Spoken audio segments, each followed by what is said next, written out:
wanaagsan daawadayaal meel kastoo joogtaan ku soo dhawaada barnaamijka waayaha dunida waxaan uga hadalnaa inta badan dhacdooyinka ka dhaca caalamka waxaanu maanta ku faaqidi doonaa barnaamijka arrimaha qaasatan arrimaha bariga dhexe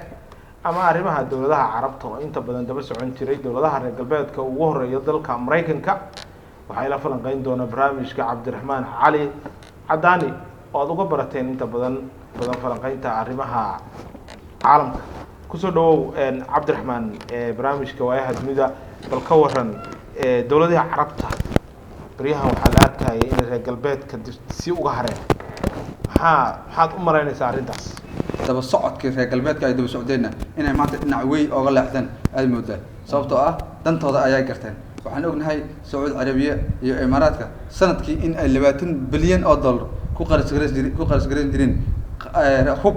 dheemish ah aan waxba aan dirin haddana diyaaradihii iyo hubkii iyo taanada militariga iyo taangiyadii iyo wax kasta oo ciidan u leeyahay oo dhan dhammaan in dheemish intay hubka dagaalka labada adduunka 1945 hubkii la sameeyay intii rinji loo mariyo in 20 trilyan laga siin jiray haddana aan macnaha ay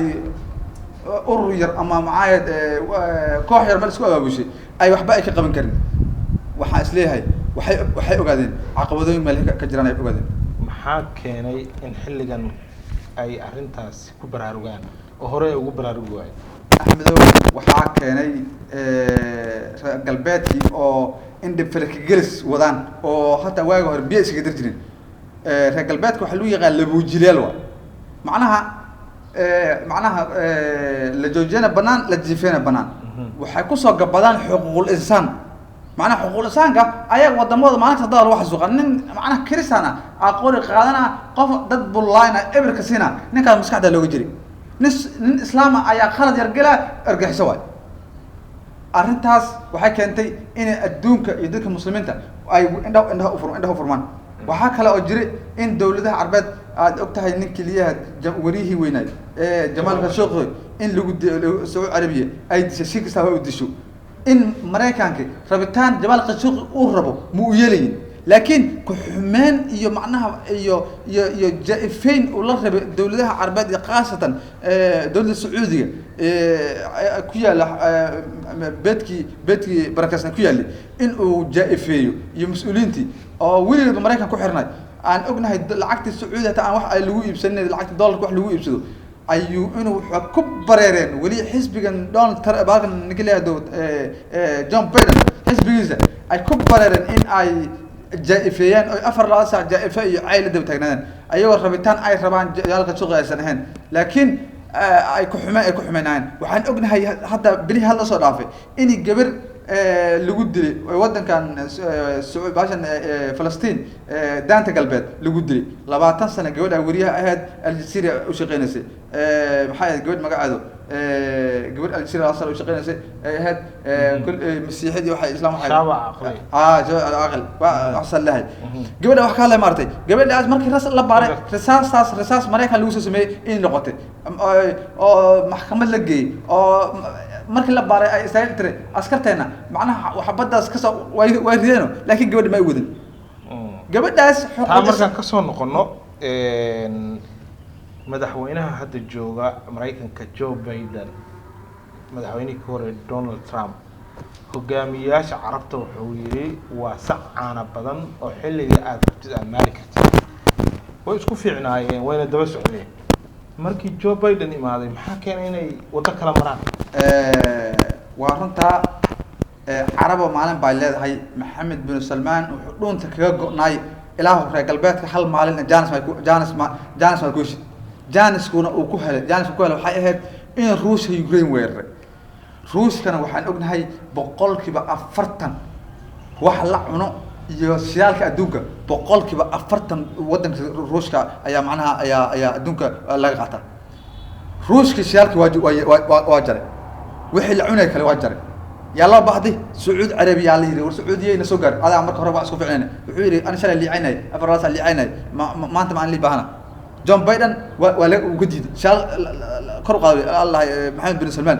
hal xaba kor u qaado maxaa sababtoo maxay haddii kor u qaado wuxuu ani ma macna mindi isku duraya haddii kor u qaado shaalka raqiis hadduu raqiis Sacuudi waxay ku taagantay Sacuudi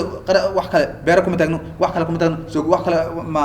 meel wax ka soo gaamala waa shaalkaas shaalka kor u kacan dana nagu taagno yani kor u qaad ha shaalka laba laab haddii maanta 20 فوس 20 هل مليون أو فوس سوساريسي وإن على 2 مليون أو فوس صار مانتي وصاص قيمة جب الدون كل ماذا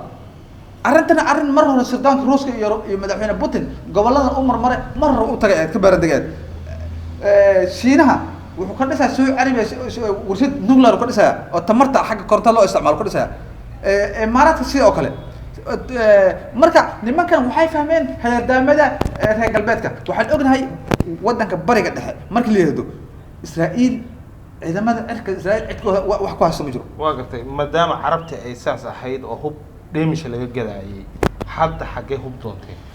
axmedow su'aal fiican way waxay u doonteen horta shiinaha hub ay u raseen shiinaha runtii wuxuu leeyahay diyaarada Mareykanka uu ku faano leedo F-35 leedo الرئيس كل أمته أو أدي أوفا فاليو لكن هذانا فالله أو مال عن سجرني ما أنا كستوعب أنت يبدأ يكون عادي ولا ليه ديارته اللي كنتو جي 20 لير جي 20 لير أيوليه شينا روش كحان أصهره روش وعليه ساقي ديار لهدو في ساقي في اس 7 ديار لهدو أو ديار F-35 اللي كنتو أولي كسي حوار ديار سبحان أيوليه سعود عربية إمارات هالكاس يوجهستين maxaa ka soo haray intii ka soo hartay wixii daroonas iyo wixii agabka ciidanka si taangiyada sidii waxa macnaha gawaarida xabada akrimina ka talaabsato Turkiga u doonteen waxaan ognahay Sacuudi Carabiya in ay Barakdar ay u raasatay ay heshiiska kala gaartay dalka Turkiga waxaan ognahay Imaaraadka Carabta sidoo kale qaar kamid ah in loo soo raray Barakdar loo soo raray maadaama ay dhibayso oo maxay qolada maxay xuutiintii ay dhibayso marka waxaad moodaa carabtii in maanta ay waa bari ay ma inay wax diidi karaan iyo inay wax ogolaan karaan inay kala tusaan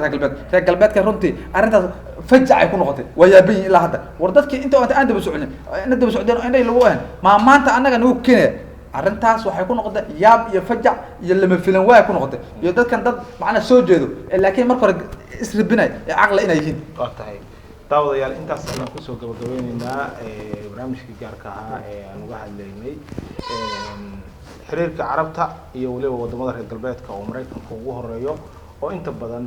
xulufo la ahaa reer galbeedka iyo hadda oo aad moodid inay maaragtay ka leexdeen ama ay danahooda garteen waxay la falanqeynayay saaxiibka Cabdiraxmaan Cali Cadaani intaan ku kulmi doono barnaamijkan lamid ah nabadgelyo